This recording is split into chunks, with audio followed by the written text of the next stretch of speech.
Welcome to the Healthcare Leadership Experience radio show with your host, Lisa Miller. Lisa is an entrepreneur, inventor, advisor, and founder of Vi Healthcare Consulting, the leading healthcare advisory and analytics firm, helping hospitals accelerate their margin improvement goals. Lisa loves to think differently and collaborates with leaders and their teams to solve challenges and to create new, innovative approaches that impact the clinical and business side of healthcare. Our show will bring you leaders and innovators within healthcare and across multiple industries. Be a part of the discussion that will give you a unique perspective, deep insights, and roadmaps to successfully help you navigate the clinical, financial, and operations of healthcare. Your show starts now. Hello, you're listening to the Healthcare Leadership Experience on Healthcare Now Radio.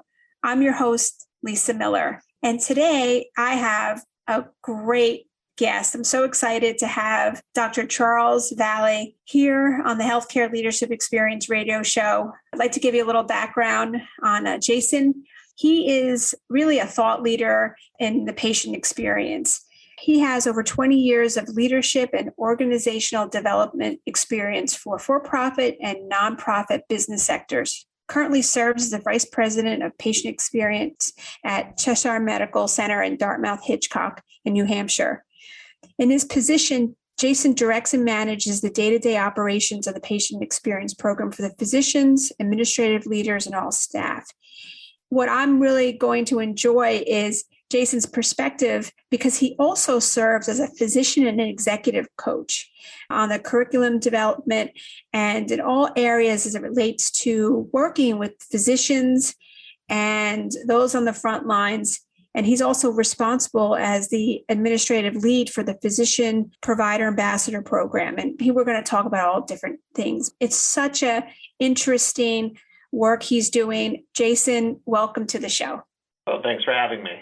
We're going to be speaking about the patient experience, but I think from a very unique perspective, a new way of kind of thinking and a new approach. So how do you define patient experience?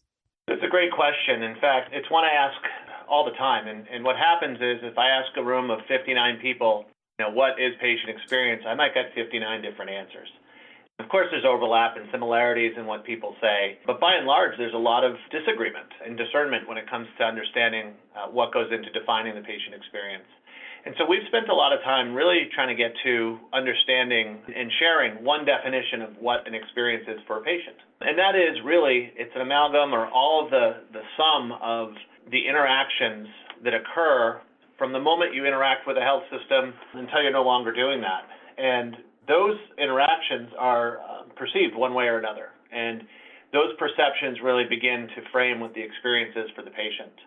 This, of course, is shaped by your culture and the way you behave at your health system or healthcare organization. And so we define it as really trying to understand what behaviors that we can do to guide those perceptions so that people will have a positive, trusting, and lasting relationship with our organization.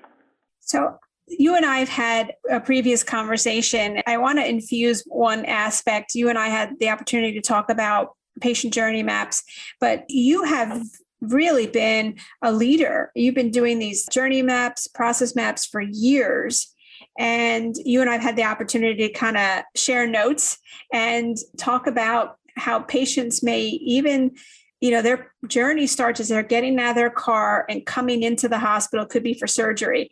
Can you I love the story. I shared my experience with you, but I loved your story even better, that patient experience where the sprinkler was going off in the morning as they got there early for a case. And I've been thinking about that for days now. It's, things we don't think of. Yeah, so many times, when we're within the hospital or clinic walls and we're trying to define these processes and ways about going about business and trying to make it so that the patient feels as though, we're introducing ourselves and being comforting to them.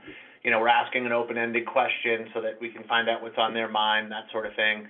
And we're doing all these things, and we map that journey. And so it wasn't long ago that we decided to map our ambulatory journey and try to understand what it was that drove our patient experience for the good or for the bad. In one particular case, we had actually several patients point out that when they show up to get same-day surgery, they'd like to do that dry rather than wet. And so not even thinking about what occurs when you come to the parking lot, We had several patients point out that our sprinkler heads face out and come on perfectly timed to soak people just as they're walking up the sidewalk.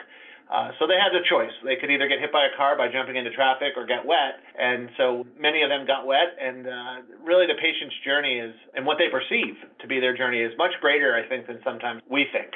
The patient's perspective and understanding in an empathic, compassionate way is really, really important. And our work here is guided by what we call a Patient and Family Advisory Council.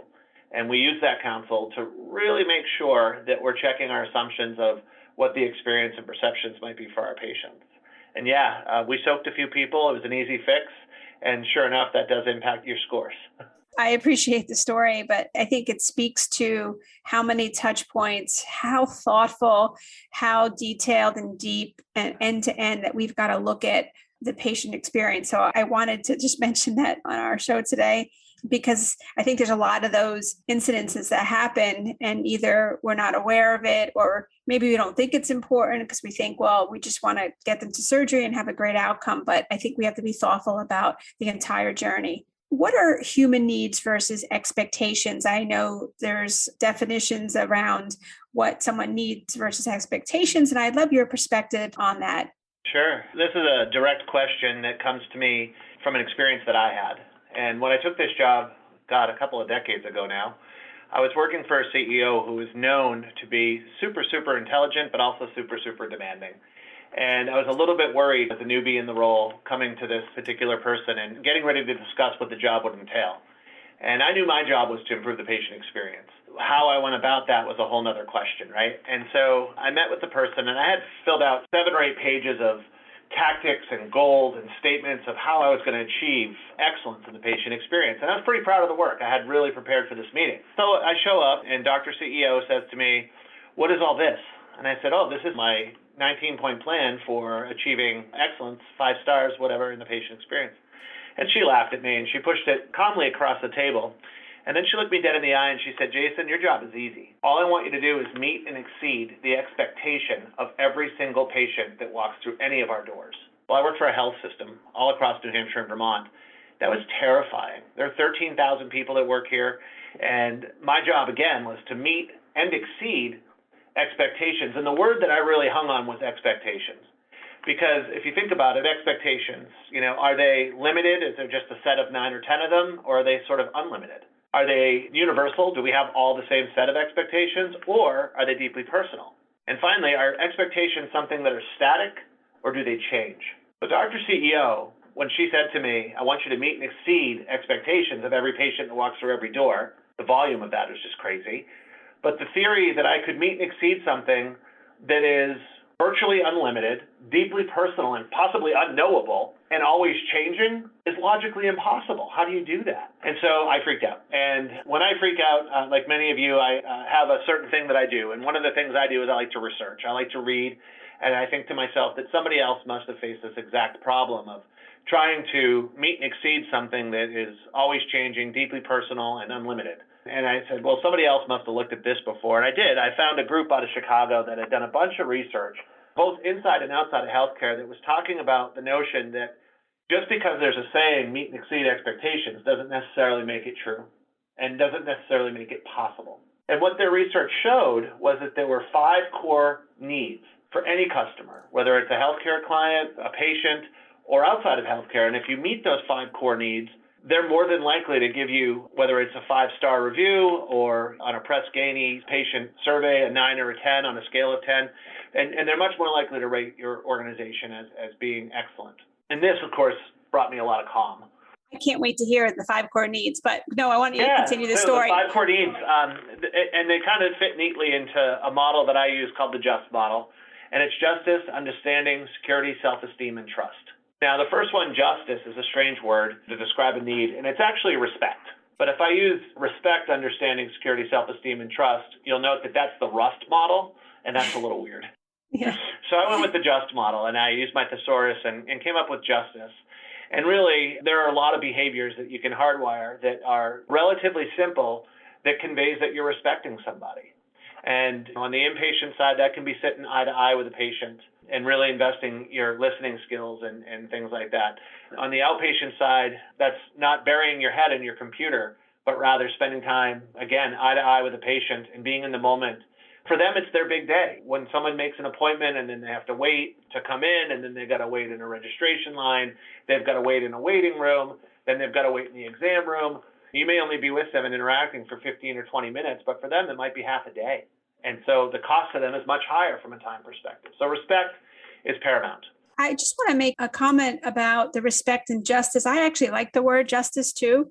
I think there's a lot in there. My dad recently had to do registration for a surgery, and there's very lovely people, nice process. It seemed to flow. Somebody really smart was kind of putting it all together. But what I found was missing was the understanding of his own case prior to all that process. And I don't know if in that situation, patients can remember everything they need to remember. They really want somebody that's really going to reach out and say, okay, I got this for you. So I do like justice a lot. So I interrupted you. Please go ahead with your model. We talk a lot about how do unto others as you'd want done to you. And the reality is in healthcare, it's a little different. That's the golden rule. And we subscribe actually to the platinum rule. And the platinum rule is do unto others as they want done. Because you're not the sick one. You're not the one giving up half a day. And it's certainly a person standing in front of you, not number 234157, right? It's a person, your dad. And so we're really focused on making sure that at a minimum, that standard of respect is there. These, by the way, in this model, these justice, understanding, security, self-esteem, trust are interrelated. They overlap. So one behavior might cover 5 of them or 4 of them, of course. But we do call them out because if you're missing any of the 5, the likelihood that that patient had a good experience, that their perception was positive, is low. And we know when patients have an experience that's less than ideal, they're less likely to go back there, so it hits you financially. They're less likely to follow doctor's orders, quote unquote. Therefore, they might not do the treatment plan in the way that they're supposed to. And of course, they end up back for something worse sometimes, God forbid, or they don't take their meds correctly or on time, or they don't understand them. So this is really important for those reasons. There's malpractice reasons. One of the things we learned is that if you're in the bottom third of the Press Ganey database for patient experience, meaning you're in the worst third, you're 110% more likely to be sued than if you're in the top third. Wow, So guess what? I didn't know that. If you are in the bottom third, call a lawyer because it's happening, right? So understanding has to do with listening skills. And I also talk about the distinction between dialogue and discussion. So dialogue is from the Greek dialogi, and it means to flow through, where the information isn't just bouncing off of me, it's actually flowing through me. And I'm experiencing that communication, whether it's your body language or your voice or whatever, and contemplating my response as a result of what's flowed through me. Whereas discussion is a lot like when I used to get in trouble in high school and my dad would say, end of discussion. So the difference there is very important. Are you having a dialogue or are you having a discussion? So that's understanding. Security has to do with safety. And in healthcare, quality and safety, obviously, we like to say that if you cut the wrong leg off, all the smiles in the world aren't going to create a good patient experience, right? So you have to, job one, wash your hands before you touch a patient. Make sure you have the right patient in the right place at the right time, and so on and so forth. So we're very clear that the cornerstone and fundamental of all of our patient experience programming has to do with making sure we keep our patients safe. Patient experience at Dartmouth-Hitchcock across our system does report into our Chief Quality Officer. It is part of our quality and safety programming, which I love. So we have justice, word you like, understanding, security, and then self-esteem has to do with the notion that when somebody comes to you as a patient, they're sick, they're injured, they're ill, they're not 100%, otherwise they wouldn't necessarily be here. Of course, there's child checks and physicals and things, but most of the time, predominantly, people come to you because they're sick or they're injured or they're ill. And that requires compassion and empathy. And we talk often about the difference between empathy and sympathy. And there's examples. I was watching and observing a nurse interaction. We had a patient moving from the ICU to the floors, to the regular medical surgical floors. And during the transaction, it was a little old lady, but she was swearing a blue streak. She was very unhappy. And this place that, and this place this. And she said, I cannot sleep. It is so loud. It is so loud. Now, our ICU right now is loud. We have ventilators and everything else going on in there. It's not a quiet place to be. The floor is much quieter. So when she said to the nurse, I can't F-word sleep, first off, I was taken aback because, again, this was like a little grandmother who was swearing. And then second, the nurse looked at her right in the eye and said, you're right. It's not quiet here. And my heart sank. So that's sympathy. Sympathy is saying, oh, yeah, that sucks. I can see that stinks, but not doing anything about it because you're not enjoying the opportunity to invest in that lived experience. It's not you. It's over there. And as a result, I talked with the nurse and I said, what were you doing there? And she said, well, I was really trying to be empathic. I was really trying to empathize with her. And I said, well, all right. And so the nurse had another nurse in the room that was doing the transfer, and he politely stepped in and said, oh my goodness, I do understand it can be very loud in the ICU. I've got great news. Here on MedSurg, it's very much more quiet. We don't have all those machines and such. And furthermore, I have melatonin, which is a natural way to help you sleep if you'd want that. And we also have some earplugs we can provide you. He took the position as if it was, I can't sleep, not you can't sleep. So in terms of self-esteem and in terms of treating people like people, it's really that empathy and compassion that goes so far. And a casual observer would have said, oh yeah, the nurse commiserated. You're right, it's loud here. Or the nurse, there's nothing for the nurse to do. It is what it is. And I want to go in deeper a little bit more on that because I have a question for you as it relates at a healthcare application. But I want everyone to know that if you're just tuning in, you're listening to the Healthcare Leadership Experience radio show on Healthcare Now Radio. I'm Lisa Miller, your host. Today, I'm joined with Jason Vallee, VP of Patient Experience at CMC Dartmouth-Hitchcock. We're having a great conversation on his thinking and approach to the patient experience. This show is sponsored by Vi Healthcare, the leading advisory and analytics firm helping hospitals accelerate their margin improvement goals since 1999. You can learn more about Vi Healthcare at vihealthcare.com. So, Jason, as we're going through your model, I find it interesting that the nurse came in and said, okay, melatonin, we might move you to the floor. I'm putting myself in your shoes. I can experience it. I believe it's the Ritz-Carlton, one of those hotel chains that really empowers employees to help make some decisions. They give them some sort of budget or some sort of room to do things like that, right? I mean, you can't have an unending budget, but to be able to make those decisions. And what happens is that it delivers this remarkable experience, and it's really little money, but at least the people have the ability to think and have solutions like this nurse was able to do. And obviously moving to a floor requires some more logistics, but the melatonin, what a fabulous idea. Yeah, and absolutely. And of course, it's not narcotic, right? So we want to make sure it's a safe idea. We empower our nurses. So on the front end, we have service excellence. We do a lot of training, teaching, and development relative to what does it mean to truly have service excellence. There's a great story about in one of our clinics, and I'm going to use a real name here. He's okay with it. Dr. Storo is a pediatrician, and he had a unique situation where he had two different medical assistants that roomed his patients, and they worked on different days. It was two moms that had part-time jobs. And what was interesting is we could look at his patient experience scores and see that with mom A, his scores were super high. And we're like, what's going on? But with mom B, his scores were not. And so we said, we have two different people who work for this guy or with him. How can his scores be so different? So we did a little test. I followed and observed both of the medical assistants and some of his nursing staff. And what we found was he was the exact same person in the room every single time. What changed was the personality of the person rooming the patient. And I quote, Mom A would say, and this is why I use his real name, Dr. Sturo is very thorough. He's running a couple of minutes behind, but I promise you when he comes in, he's going to take great care of you and give you all the time you need. And she said it without fail if he was behind, right? So that's kind of a cool thing to say to somebody. And if you look at the respectful, the understanding piece and having two-way dialogue, treating people like people and keeping them safe and that sort of thing, she was brilliant. The second medical assistant didn't say that at all. She would simply say, Dr. Sturo's late again, and turn around and walk out. Now, not a horrible thing to say, Dr. Sturo's late again on the face, but when you dig into it, what she's saying is, oh, Dr. Sturo might be somebody who's not organized, somebody who doesn't care about your time, somebody who's running on his schedule, maybe off eating a bagel, I don't know, but he's going to come in when he comes in, sit tight, the patient's sitting there, investing their time, their half a day or whatever it takes, and like, oh, great, I had to be on time, but Dr. Sturo can't be.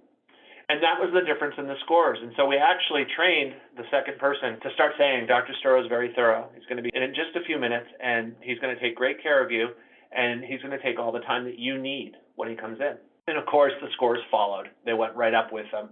So on the service excellence side, there's training and development, and lots of it. On the service recovery side, when we make a mistake, it's absolutely the Ritz-Carlton model. And we do have allocated budget for folks to be able to, all the way up to and including, we've paid for gas cards and things like that. So if somebody's come to an appointment from a little ways away, being in rural New Hampshire, and they've driven an hour or so to get here, we're cognizant that that costs money. And we've done some service recovery around that. Sometimes it's a coffee card to go down to the cafeteria and enjoy a coffee and things like that.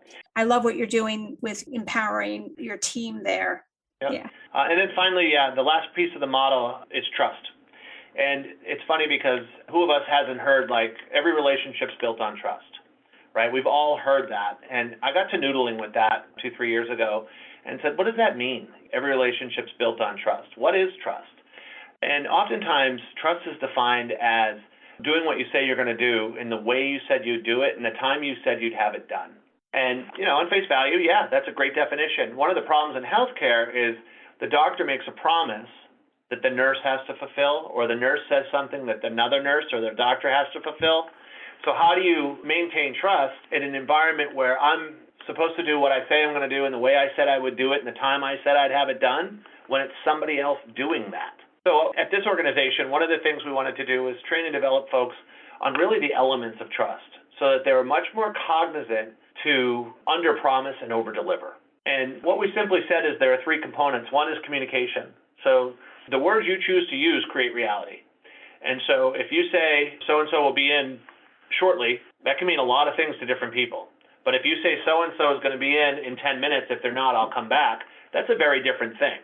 So we wanted to make people really concise with their language, particularly around time, because a lot of patients are paying us with their time.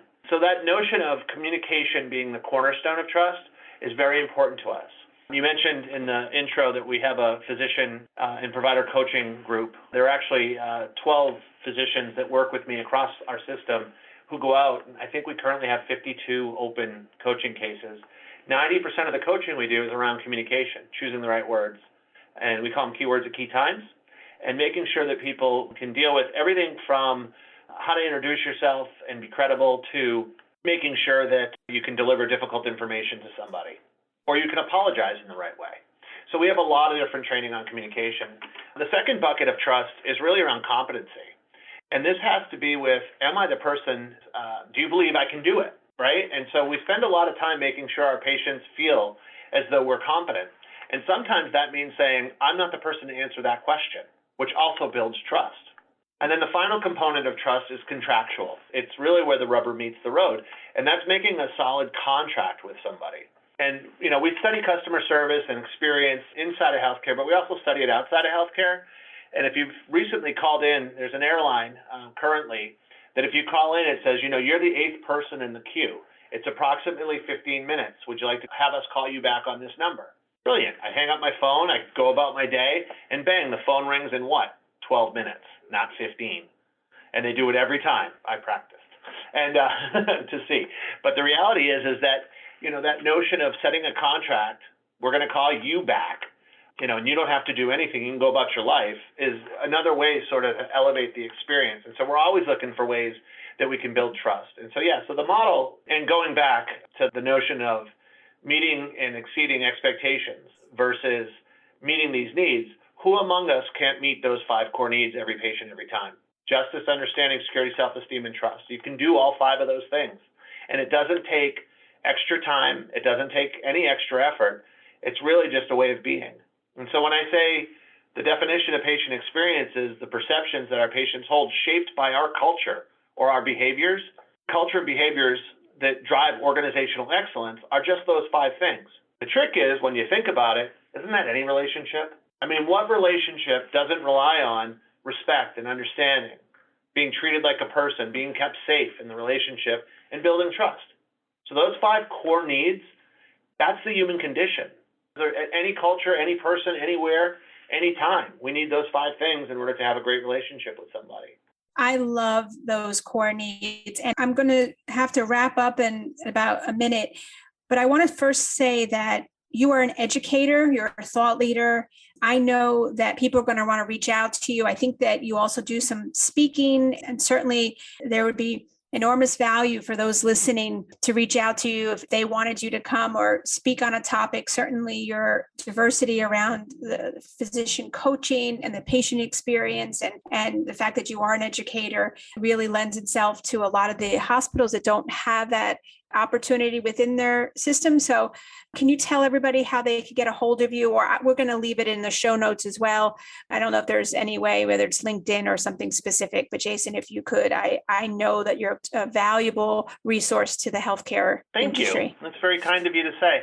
So as I mentioned to you, before the pandemic, I was out speaking and doing workshops and conferences probably twice a month, on a consulting basis, and really enjoyed doing that. It's a learning experience for me. You go out and you learn how to integrate patient experience strategy into existing strategies. And I've, notably, I've done some work at MIT Medical and many hospitals in California, U.S. Navy Hospital, for example, and Colorado Children's, and all across the country, really, Florida.